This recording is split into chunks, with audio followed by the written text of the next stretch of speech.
கும்பராசி நண்பர்களுக்கு பார்த்தீங்கன்னா, இப்ப எப்படி இருக்கு அப்படின்னா, இவங்க ரொம்ப நிதானமா பேசினா கூட மற்றவர்கள், "ஏன் ஏன் இவ்வளோ இரிட்டேஷன் ஆகுறீங்க? என்ன காரணம்? ஏன் இவ்வளோ கோவப்படுறீங்க?" அப்படின்னு சொல்லி மத்தவங்க பார்த்து சொல்லும்போது, "நானா தப்பு? என்கிட்டயா தப்பு? என்கிட்டயா தப்புன்னு?" அவங்க கொதிச்சு எழுவாங்க. ஏன்னா, ஜென்மத்தில இருக்கக்கூடிய ராகு என்ன பண்ணுவார்ன்னா, இந்த ஒரு சூழ்நிலைகளை கிரியேட் பண்ணி விட்டுருவாரு. அதே சமயத்தில பார்த்தீங்கன்னா, கணவரா இருந்தா மனைவி ஆரோக்கியத்தையும், மனைவியா இருந்தா கணவர் ஆரோக்கியத்தையும் கவனமா பார்த்துக்கணும். குரு பகவான் 5ஆம் இடம் ரொம்பவுமே விசேஷம். அதுவும் மிதுனத்தில குரு பகவான் இருக்கிறதுங்கிறது, திரிகோண ஸ்தானத்தில இருக்கிறதுங்கிறது ரொம்ப பெஸ்ட்டு. ரொம்ப நல்லது.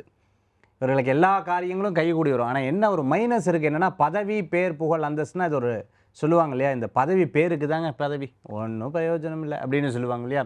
மேனேஜராக சீனியர் மேனேஜர் அதுக்கு மேல இருக்கிறவங்க இன்னும் மிகப்பெரிய போஸ்ட்ல இருப்பாங்க. எல்லாம் ஓகே தான். ஆனா பணத்துக்கு அப்படிங்கிற மாரி சில சூழ்நிலைகள்லாம் இவர்களுக்கு கும்பராசி அன்பர்களுக்கு ஏற்படுத்தி குடுக்கிறத நம்மளால பார்க்க முடியும். சிலர் பிறரை நம்பி ஏமாறக்கூடிய வாய்ப்புகளையும் ஏற்படுத்தி குடுக்கும். நம்மளுக்கு ரொம்ப அதாவது அரண்டவருக்கு இருண்டதெல்லாம் பேய்ன்னு சொல்லுவாங்க. ஏமாந்து ஏமாந்து என்னன்னு கேட்டிங்கன்னா, நல்லவர்கள கூட பக்கத்தில வச்சுக்க முடியாத சூழ்நிலைகள் அப்பப்போ இவர்களுக்கு ஏற்படக்கூடியதாக இருந்துட்டு இருக்கும்.